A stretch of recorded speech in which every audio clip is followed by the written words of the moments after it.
ஆவியானவரை கண்ணால் பார்க்க முடியாது. இயேசு கிறிஸ்து இருக்கும்போது அவர் மாம்சத்திலே இருந்தபோது அவர்களோடு ஒன்றாக இருந்தார். அவர்களோடு கூட ஒரு மனிதனைப் போல அவர் ஜீவித்தார்.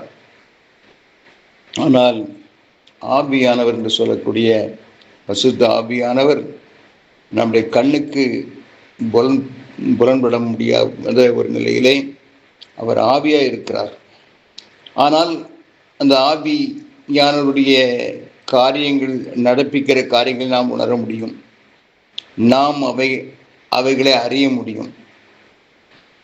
ஏனென்றால் இந்த பரிசுத்த ஆவியானவர் நம்மிடத்தில் வரும்போது முதலாவது அங்கே சொல்லப்பட்டிருக்கிறது, நீங்கள் பலன் அடைந்து.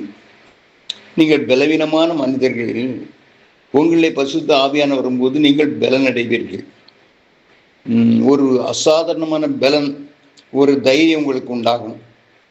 அப்படி பலன், தைரியம் உங்களுக்கு வரும்போது நீங்கள் ஆண்டவராக இயேசு கிறிஸ்துவுக்கு சாட்சியாக இந்த உலகத்திலே ஆண்டவருக்காக தைரியமாக பேசவோ, ஆண்டவருக்காக சுவிசேஷத்தை சொல்லவோ, அவருக்கு சாட்சியாக வாழவோ, சாட்சி சொல்லவோ நாம் தயங்க மாட்டோம்.